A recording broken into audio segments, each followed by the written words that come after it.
Study करेंगे hospital and clinical pharmacy का 5th chapter है जो हमारा physiological parameters with their significance. उसमें हमारा जो लास्ट टॉपिक था वो हमने पढ़ा था यूरिन एग्जामिनेशन। आज जो हमारा टॉपिक है उसमें हम पढ़ेंगे स्टूल एग्जामिनेशन, कि जो स्टूल के हमारे एग्जामिनेशन वो हम कैसे करेंगे और उसके लिए कौन से टेस्ट होते हैं, सिग्निफिकेंस क्या क्या होते हैं उसके। जैसे फर्स्ट है हमारा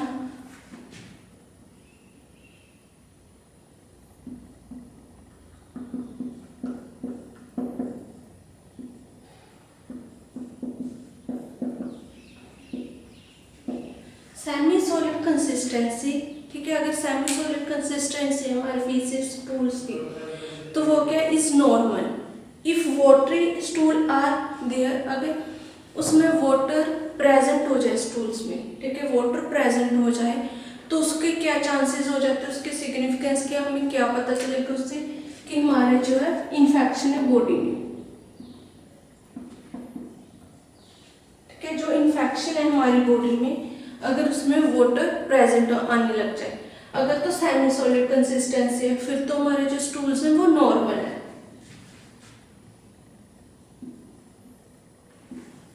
but water present that means कि जो है चांसेस ऑफ इन्फेक्शन के हैं हमारी बॉडी में, इसलिए जो है स्टूल्स के साथ साथ जो है वाटर भी वो आ रहा है। दूसरा जो हमारा है अगर ब्राउनिश कलर है इस नॉर्मल कंडीशन, जो कलर ऑफ स्टूल्स का है वो ब्राउनिश, अगर ब्राउनिश कलर है फिर तो वो नॉर्मल है। ठीक है, कई बार क्या था कलर चेंज हो जाता है अपनी डाइट की वजह से, मेडिसिन की वजह से, या फिर अपनी जो डाइट है वेजिटेबल्स है उनकी वजह से स्टूल्स का कलर भी चेंज होने लग जाता है। उसमें कोई भी जो है वो प्रॉब्लम नहीं है, वो अकॉर्डिंग टू हमारी डाइट होता है। थर्ड है अगर putrefactive actions of bacteria lead to an order, अगर उसमें से स्टूल में से बहुत ज़्यादा जो है ऑर्डर आती है, ठीक है, उसका मीनिंग क्या है, अगर उसमें फॉल ऑर्डर आएगी, ठीक है, तो उसका मीनिंग है कि अल्सरेशन है अपनी बॉडी में। अगर लैशिंग्स आते हैं, ठीक है, उसमें से जाले से जैसे हो जाते हैं, लैशिंग्स आते हैं, उसका मीनिंग है कि जो हमारी रेक्टम में है वो है प्रॉब्लम है, इन्फेक्शन है, जिसके कारण क्या है जो हमारे स्टूल्स में ये लेशंस और फॉल्स ऑर्डर आने लग जाती है। तीसरा पॉइंट है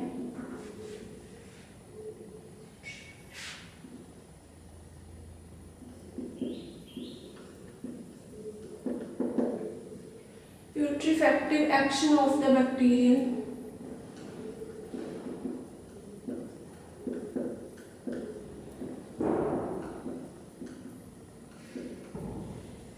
action on the bacteria leads to odor।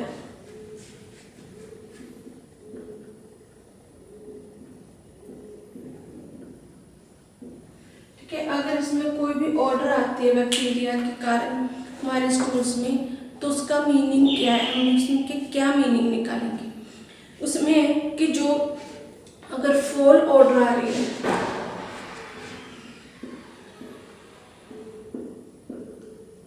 उसका मीनिंग है अल्सरेशन।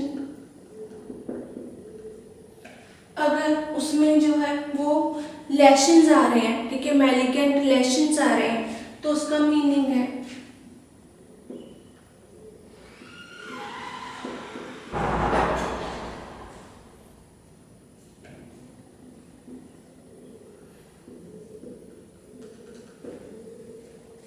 अगर लैशंस आ रहे हैं उसमें तो इसका मीनिंग है जो हमारी रेक्टम में उसकी को जो प्रॉब्लम्स है उसके कारण ये सारी जो है दिक्कत वो आ रही है।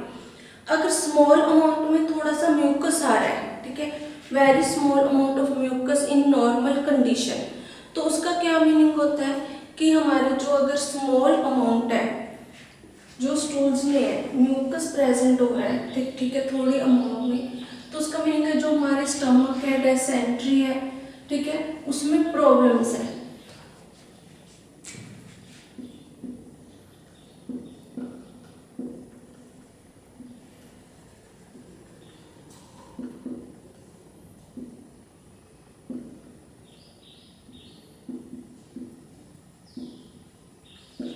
very small amount of mucus present in normal conditions.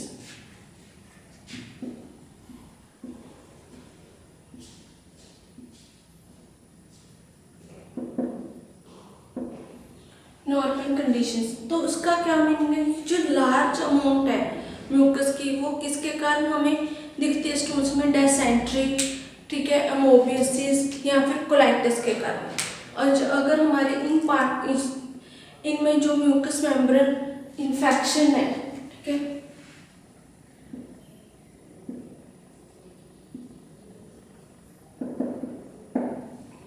ठीक है, इनके कारण क्या है, हमारे जो म्यूकस में वो हमारे स्टूल्स में म्यूकस प्रेजेंट होगी, तो हमें क्या चेक करवाना चाहिए कि हमें क्या इन्फेक्शन हो रही है बॉडी में। नेक्स्ट अगर माइक्रोस्कोपिक कंटेमिनेशन हम देखें, ठीक है, एग्जामिनेशन करने के बाद माइक्रोस्कोपिक जो एग्जामिनेशन है, ठीक है, उसके लिए जो है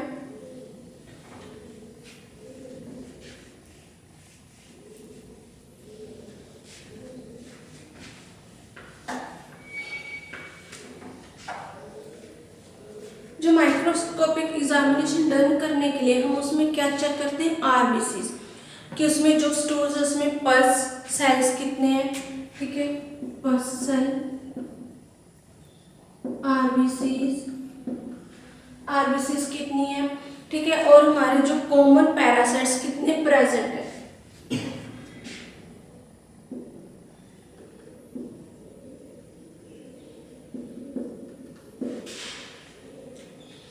उससे हमें क्या टेस्ट करते हैं? जब टेस्ट करेंगे, अगर हमें माइक्रोस्कोपिक एग्जामिनेशन करने उसमें हम क्या चेक करेंगे? आरबीसीज, पल्स सेल कितने हैं और कॉमन जो पैरासाइट्स हैं वो हमारे कितने प्रेजेंट है। उसका सिग्निफिकेंस क्या है? अगर in the case of amoebic dysentery है हमारी बॉडी में, ठीक है, तो उससे जो है आरबीसीज, म्यूकस और पल्स सेल प्रेजेंट होंगे। अगर हमारी बॉडी में अमोबिक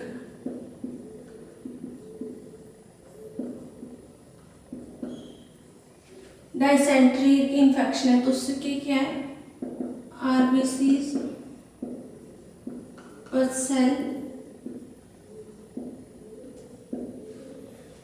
उसमें हमें पता चलेगा कि हमें अमोबिक डायसेंट्री, उसमें RBCs, mucus, pus cells present होंगे। अगर टैपवॉर्म, ठीक है, जो है फ्लैट वॉर्म, राउंड वॉर्म्स है, हुक वॉर्म है, ये सारे इक्वली है, ऑब्जर्व्ड है, तो उससे हमें पता चलेगा कि हमें कौन सी पैथोलॉजिकल जो कंडीशंस हैं वो हो रही हैं। अगर उसमें जैसे हमें मेट्रोनिडाजोल की टैबलेट्स देते हैं, क्योंकि कहते हैं ना, जैसे नॉर्मली हमारी लैंग्वेज में कहते हैं हम लोग कि इसे भूख बहुत लगती है, बहुत ज़्यादा खाता है, सारा दिन खाता ही रहता है, तो उसके पेट में कीड़े होंगे। वो क्या होते हैं? टैप वॉर्म, हुक वॉर्म्स होते हैं, ठीक है, जो हमारे स्टमक में होते हैं और थ्रू वो ज़्यादा माउथ के थ्रू निकलते हैं या फिर स्टूल्स के थ्रू हमारी बॉडी में से बाहर निकल जाते हैं। जब हम लोग टेस्टिंग करवाते हैं, अगर उसमें जो भी हमारे वॉर्म्स प्रेजेंट होते हैं, ठीक है, उसके अकॉर्डिंग हमें इन्फेक्शन जो है मेडिसिन दी जाती है कि हमारे ट्रीटमेंट के लिए कि हमें कौन सी मेडिसिन हमने यूज़ करनी है, ठीक है, कौन सी हमें मेडिसिन को यूज़ करने के बाद हमारा जो इन्फेक्शन है, डायसेंट्री प्रॉब्लम है, जो टैपवॉर्म जो इन्फेक्शन है, जो बैक्टीरियल इन्फेक्शन, वो हमारी ख़त्म हो सकती है। ये था हमारा स्टूल एग्जामिनेशन। नेक्स्ट हमारा टॉपिक है इसमें ब्लड शुगर। जैसे ब्लड शुगर तो हमें सबको पता है, ठीक है, ब्लड शुगर के बारे में पढ़ेंगे हम।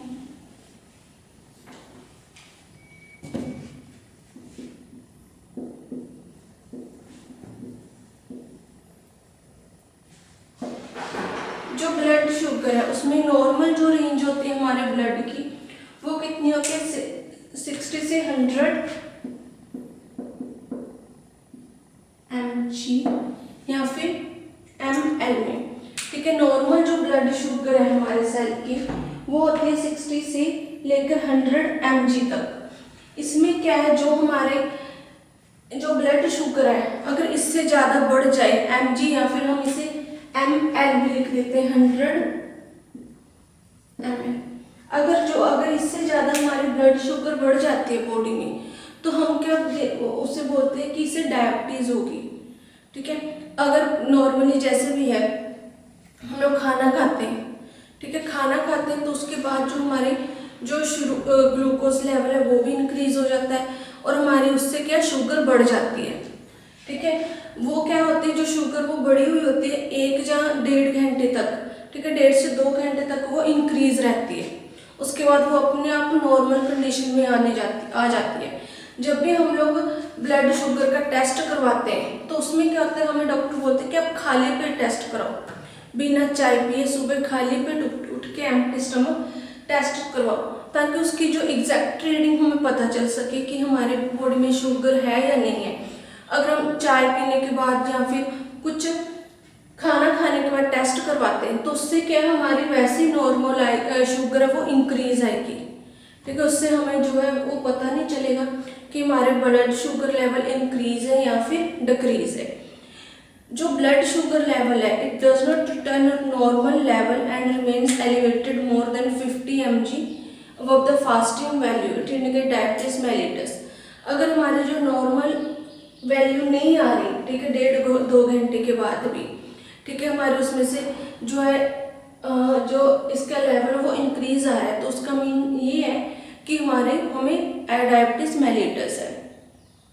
हाई ब्लड शुगर इंडिकेट क्या करता है, जब हाई ब्लड शुगर लेवल होता है वो इंडिकेट करता है पैनक्रियाटिक डिजीज। ठीक है, पैनक्रियाटिक डिजीज इंडिकेट होगी, बीटा सेल नहीं बनेंगे, ठीक है, बीटा सेल लॉस हो जाएंगे, उससे क्या होता है पैनक्रियाटिक पे प्रॉब्लम आती है और इंसुलिन नहीं बनता। सेकंड, अगर हाइपोथायरॉयडिज्म है, पहला है हमारा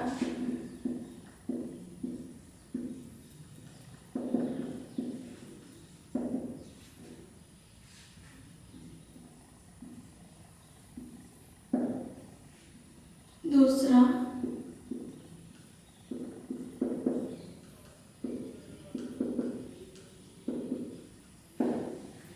अगर किसी को थायराइड है ज़्यादा तो उसमें भी जो शुगर लेवल इंक्रीज होता है। ठीक है, हेपेटिक डिसऑर्डर है, अगर हाइपरग्लाइसीमिया है किसी पर्सन को, उसमें भी इंक्रीज होगा, हाई लेवल होगी शुगर की।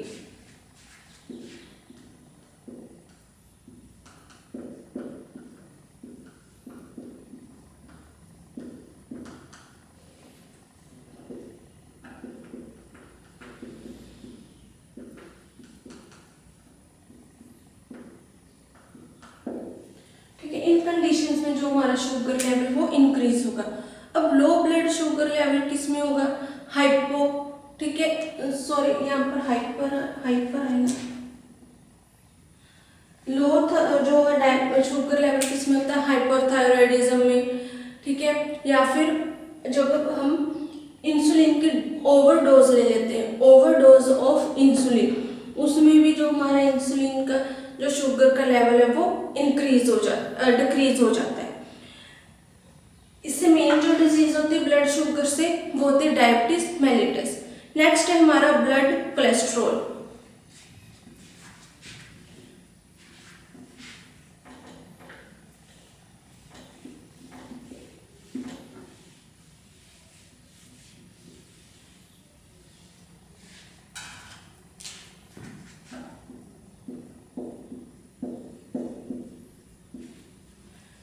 ब्लड कोलेस्ट्रॉल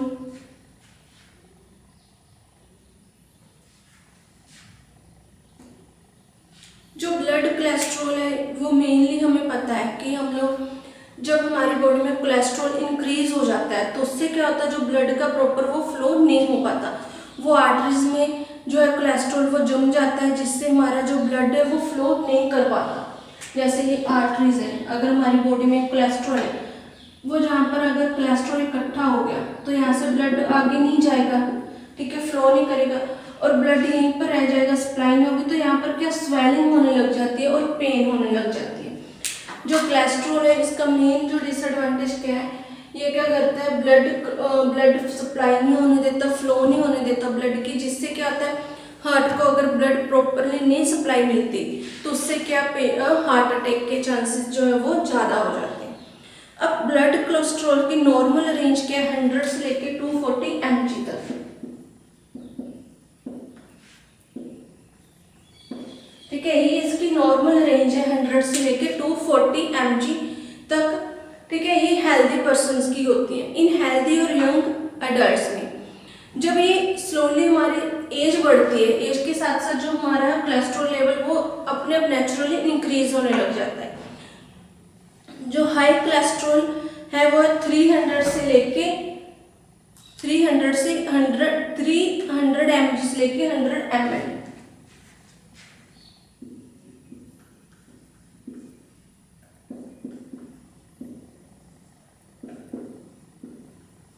अगर 240 दे रखा है, अगर 240 से बढ़ के 300 mg हो जाए तो उससे क्या होता है, वो हमारा हाई कोलेस्ट्रॉल लेवल है, ये हमारा इंक्रीज हाईएस्ट पावर है।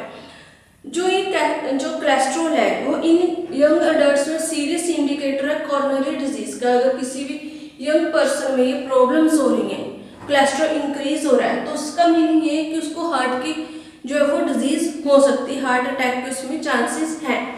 अब ये कोलेस्ट्रॉल बढ़ता कैसे, हम कौन से सोर्सेज हैं जिससे जो कोलेस्ट्रॉल है वो हमारी लाइफ जो हमारी बॉडी में वो इंक्रीज होता है। जैसे फर्स्ट है हमारा डायरी प्रोडक्ट्स, ठीक है, दूध, घी, पनीर, इनका ज़्यादा यूज़ करना अपनी बॉडी में। उसके बाद हमारा बेक्ड कुकीज़, जो हम कुकीज़ यूज़ करते हैं बेक्ड, वो रेड मीट, ठीक है। उसके बाद हमारे जो माइक्रोवेव में हम पॉपकॉर्न्स वगैरह बनाते हैं, वो इन्हीं मेन सोर्सेज हैं जिससे जो हमारा कोलेस्ट्रॉल लेवल है वो इंक्रीज होता है। ये दो टाइप के होते हैं cholesterol level, LDL and HDL। मतलब लो जो LDL है, ठीक है, और यो HDL है। इसमें क्या है, high density, low density lipids, high density lipids. जो LDL है वो हमारी बॉडी के लिए क्या है, बैड कोलेस्ट्रॉल।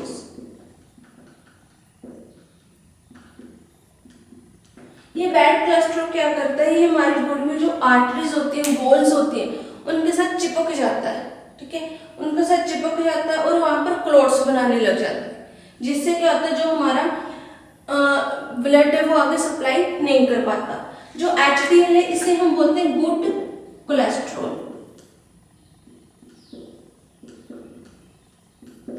ये क्या करता है, जो गुड कोलेस्ट्रॉल है ये हमारे बॉडी में सर्कुलेट करता है और वापस जो है वो लीवर तक पहुंच जाता है, ठीक है। लीवर में जो है उसको में पहुंचकर उसकी अपनी फंक्शनिंग है वो कंप्लीट करता है।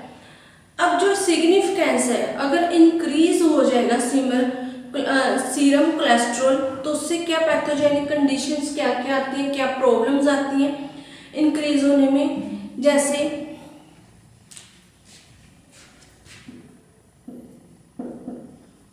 फर्स्ट है इसमें डायबिटीज, ठीक है, फर्स्ट डायबिटीज होगी। सेकंड है इसमें जो है ड्रग है हाइपोथायरिज्म। जब हाइपोथायरॉयडिज्म भी होगा तब भी जो है वो इसका ब्लड कोलेस्ट्रॉल का लेवल इंक्रीज हो जाता है। उसके बाद है इसकी डायबिटीज मेलिटस या फिर होगा उसका नेफ्रोसिस, ठीक है, और हेपेटाइटिस। हेपेटाइटिस में भी जो कोलेस्ट्रॉल की अमाउंट है वो इंक्रीज हो जाती है।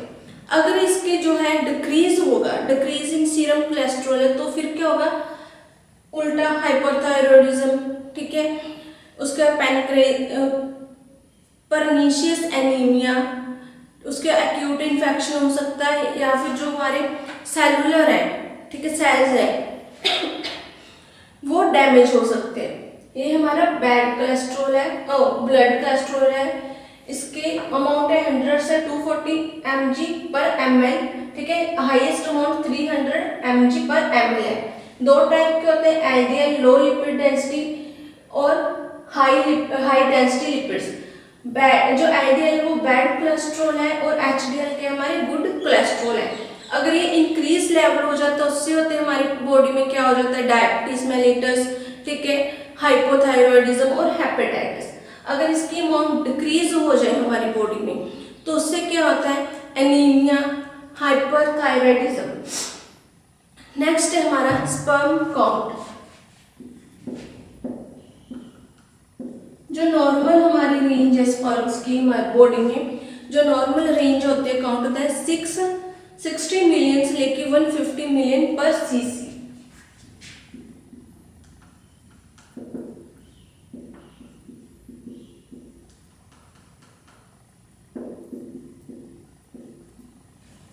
सीसी इसकी जो है रेंज होती है। जो पर्सन्स है उनमें अगर लो काउंट है वो लेस, अगर कम होते हैं जब सोर्स स्पर्म्स वो 60 मिलियन से कम होते हैं उनकी बॉडी में, ठीक है। एक्टिव और इनएक्टिव जो स्पर्म्स है वो उनकी बॉडी में डिपेंड्स करता है कि कैसे उनकी एक्टिविटीज है। नेक्स्ट हमारा है टॉपिक इसमें एंजाइम। एंजाइम्स जैसे हमें पता है कि एंजाइम क्या है, एक हमारी बॉडी में है बायोलॉजिकल कैटालिस्ट होते हैं, प्रोटीन्स होते हैं जो क्या करते हैं हमारी बॉडी में जो भी रिएक्शंस होती हैं उसमें एज अ कैटालिस्ट का काम करते हैं, ठीक है। जो एंजाइम्स है वो एज अ बायोलॉजिकल कैटालिस्ट हमारी बॉडी में काम करते हैं। ये जो हमारे को एंजाइम्स यूज होते हैं बॉडी में हम उसके स्टडी करेंगे। नेक्स्ट टॉपिक है कॉमन एंजाइम।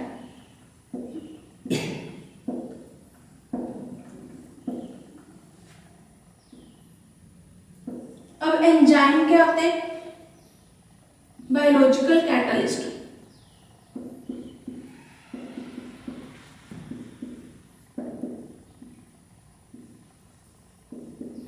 जो हमारी बॉडी में क्या है जो रिएक्शंस होते हैं उनको एक्टिवेट करते हैं, इंक्रीज करते हैं, उसमें एज अ कैटालिस्ट भी जो है वो काम करते हैं।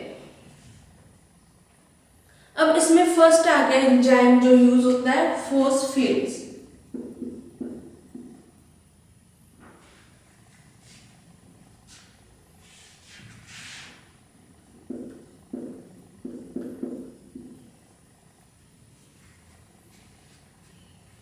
फॉस्फेट्स, ठीक है। ये क्या है हमारा एंजाइम है, ये कैटालिस्ट है, ठीक है। ये जो काम करता है phosphoric acid from monophosphoric acid ester से, ठीक है। इससे जो है फॉस्फोरिक एसिड बनता है, phosphoric acid from monophosphoric acid. इसका मेन क्या है, ये वाटर के क्लीव करता है वाटर को और उसको मोनोहाइड्रेट में कन्वर्ट करता है।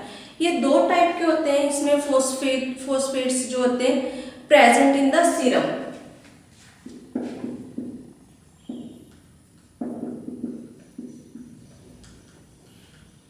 टू टाइप के होते हैं, एसिडिक और अल्केलाइन। जो एसिडिक होते हैं, ठीक है, इसमें अल्केलाइन फॉस्फेट होते हैं, उनकी मैक्सिमम एक्टिविटी होती है और उनकी पीएच होती है 10।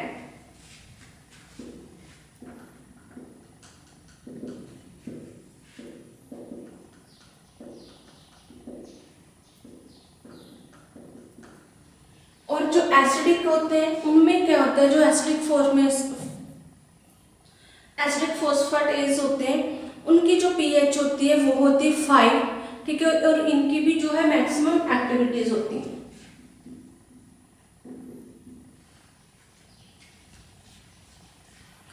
अब जो नॉर्मल रेंज है सीरम एसिडिक फॉस्फेट्स की वो होती है 1 to 5 Ka यूनिट्स पर 100 ml।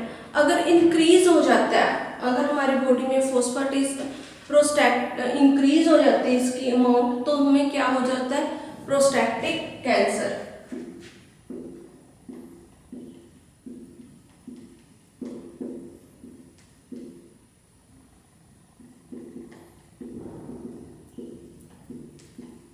तो हमें कैंसर के चांसेस ज़्यादा हो जाते हैं। अगर higher level are observing, higher level कब होता है इस एंजाइम का, जब रिक्टस हो जाते हैं, ऑस्टियोमेलेशिया, ठीक है, impaired absorption of vitamin D, calcium and jaundice.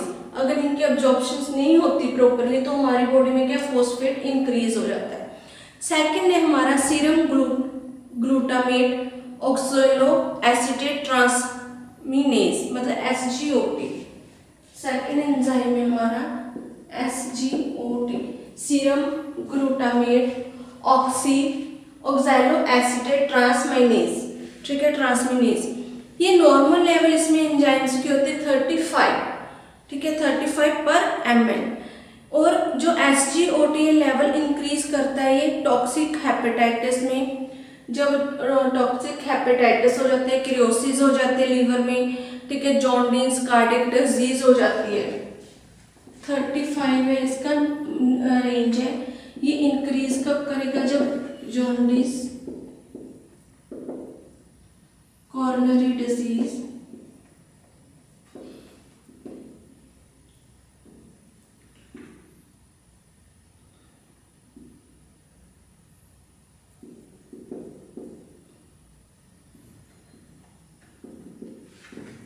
Cirrhosis liver.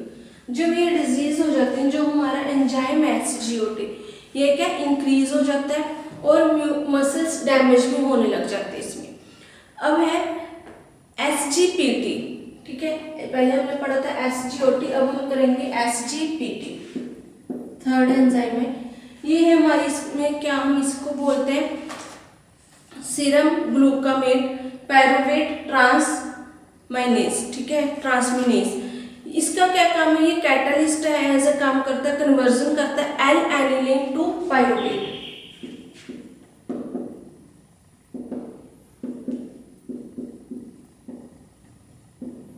L alanine to pyruvate में कन्वर्ट करता है इसको, ठीक है, 37 डिग्री टेम्परेचर में।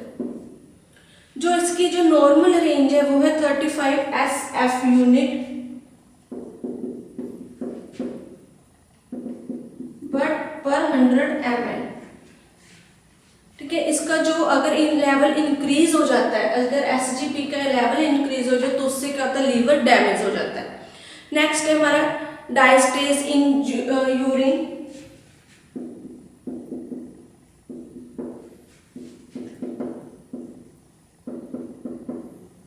डायस्टेज इन यूरिन में क्या है कि जो एंजाइम प्रेजेंट होते हैं हमारे यूरिन में, ठीक है, वो एक्टिव वो क्या करते हैं, स्टार्च को कन्वर्ट कर देते हैं माल्टोज में,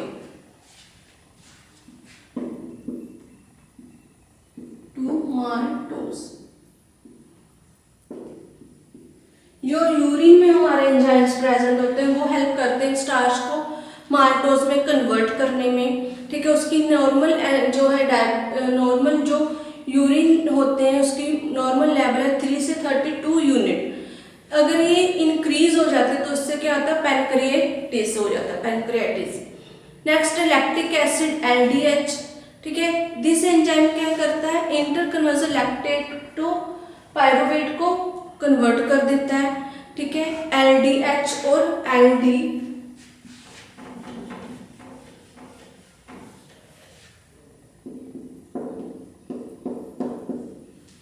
ये क्या करता है, मेन जो लैक्टेट एंड पायरुवेट है इंटर कन्वर्जन कर देता है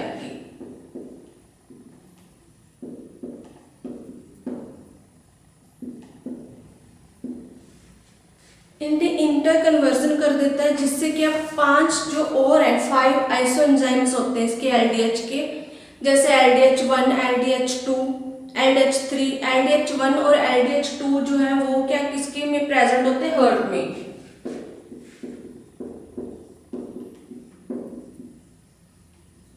हार्ट में प्रेजेंट होंगे, LDH3 लंग्स में, ठीक है। ऐसे जो है LDH4 एंड 5 किस में होते हैं present, liver and skeletal muscles में प्रेजेंट होते हैं, ठीक है। उसका नेक्स्ट है जो अगर इसकी डिस्ट्रीब्यूशन गलत हो जाए, अगर इसकी डिस्ट्रीब्यूशन प्रॉपर नहीं होगी तो उससे क्या होता है, हमें जो भी इसमें एंजाइम्स की टाइप्स अगर उसमें डिस्ट्रीब्यूशन नहीं होगी तो उसमें हार्ट, लीवर और लंग्स की प्रॉब्लम्स हो जाती है। क्रिएटिनिन फॉस्फोकाइनेज, नेक्स्ट एंजाइम है हमारा क्रिएटिनिन फॉस्फो एंजाइम।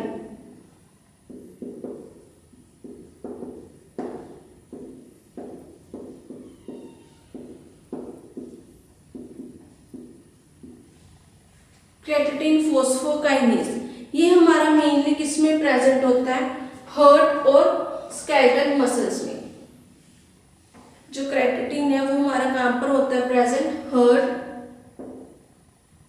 और स्केलेटल मसल।